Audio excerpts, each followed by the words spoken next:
إلى ربي وليس إلي سواه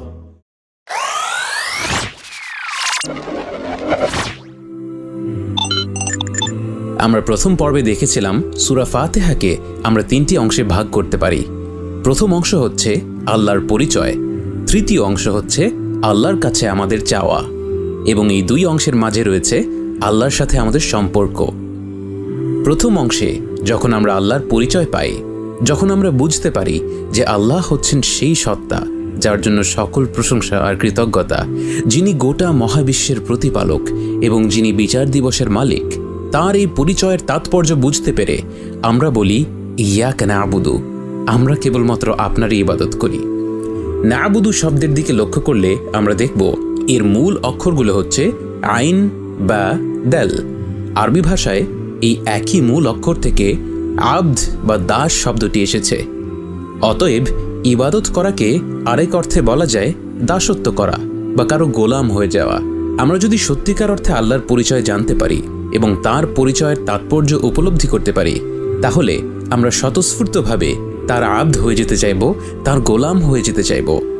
প্রাথমিক দৃষ্টিতে আমাদের কারো কারো মনে হতে পারে গোলাম হওয়া বিষয়টা আমার কাছে ভালো লাগছে না, আমি স্বাধীন থাকতে চাই, আমি আমার মতো থাকতে চাই, এর মাধ্যমেই আমি মর্যাদা খুঁজে পাব। কিন্তু আমরা যদি নিজেদের দিকে গভীরভাবে তাকাই, আমরা লক্ষ্য করব মানুষের প্রকৃতিই হচ্ছে ইবাদত করা, কারো আবদ হয়ে যাওয়া।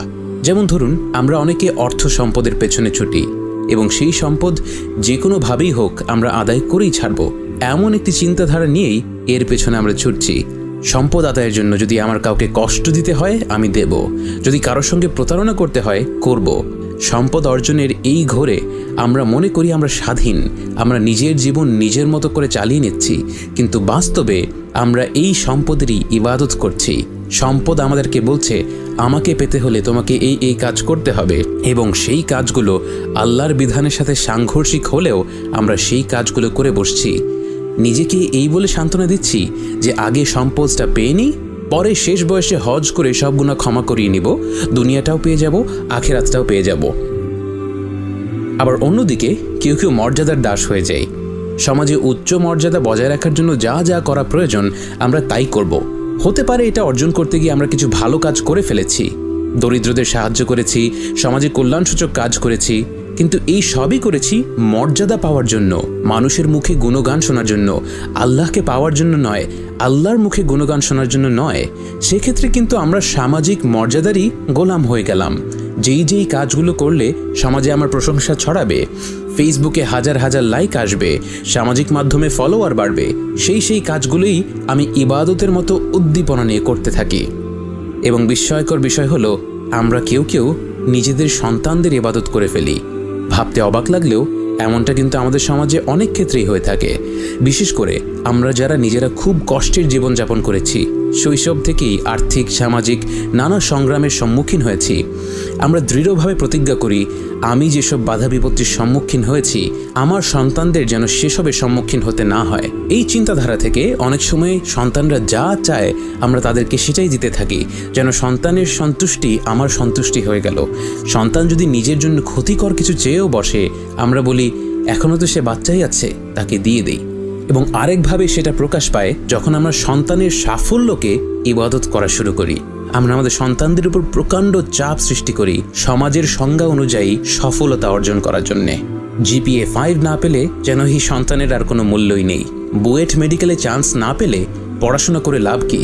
8-10 বছরের বাচ্চাকে স্কুল শেষে নাচের ক্লাস, গানের ক্লাস, ছবি আঁকার ক্লাসের পাশাপাশি প্রতিদিন 3-4 ঘন্টা করে কোচিং করতে হবে এবং তাকে হতে হবে সব কিছুতেই শ্রেষ্ঠ।